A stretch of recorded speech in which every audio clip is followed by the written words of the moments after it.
তারা যেটা করতেছিল ফার্স্টে এসে অন্তরের সাথে খুব খারাপ ব্যবহার করতেছিল। তারা চাচ্ছিল যাতে অন্তরের সাথে একটা সিন ক্রিয়েট হয়। তো অনেক চেষ্টার পরও যখন অন্তরা সবকিছু সুন্দরভাবে পোলাইট ভাবে কোনো মতে উনি মানবে না, ও পারে না, অন্তরের উপরে অ্যাটাক করে। আজকের উপর নর্মালি অনেক আরো কিছু ছেলে পেলে নিয়ে আসছে বা জানি না কিভাবে কি। তো ওই ছেলে পেলে টার্গেট ছিল যে আজকে আমাদের দোকান থেকে লুটপাট করবে, এরকম যখন আমরা বুঝতে পারি তো তারা আসার পরও ওরা থামতেছে না কোনো মতে। তাদের টার্গেট হচ্ছে আজকে আমাদের দোকান ভাঙবে, আমাদের দোকান থেকে লুটপাট করবে। বন্ধুরা আপনারা তো জানেন যে Rakib Hossain TRS showroom open করেছে এবং সেখানে ঘটে গেল বিশাল এক ঘটনা।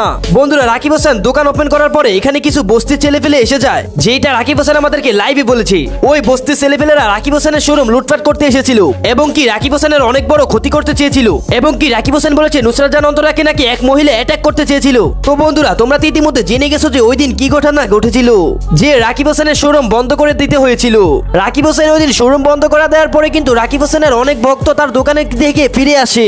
বন্ধুরা সেটা কিন্তু আসলে অনেক খারাপ হয়, যেটা কিনা আমাদেরকে রাকিব হোসেন বলেছে।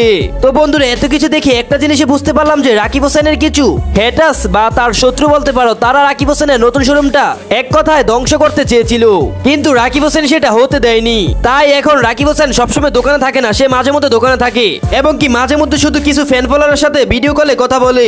তো বন্ধুরা রাকিব হোসেনের সাথে যে এত কিছু ঘটলো তোমরা এটাকে কি মনে করো তা অবশ্যই কমেন্টে জানিয়ে যাও।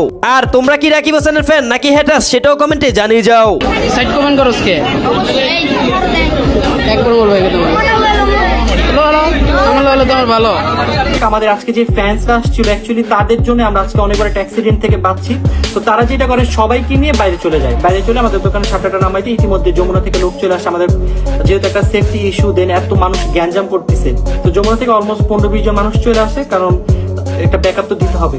তো তারা আসার পরও ওরা থামতেছে না কোনো মতে। তাদের টার্গেট হচ্ছে আজকে আমাদের দোকান ভাঙবে, আমাদের দোকান থেকে লুটপাট করবে। কি একটা অবস্থা দেখেন, একটা মানুষ নতুন একটা ব্র্যান্ড খুলছে, একটা 22 বছর ছেলে এত কষ্ট করে তার নিজের ব্র্যান্ড দিছে, সেখানে এসে লুটপাট করতে হবে। তো যাই হোক আমাদের ফ্যান্সরা অনেক সাপোর্ট করছে আমাদের ফ্যান্সরা না থাকলে আজকে বস্তির ছেলে মেয়েগুলো আমাদের অনেক বড় একটা ক্ষতি করতো।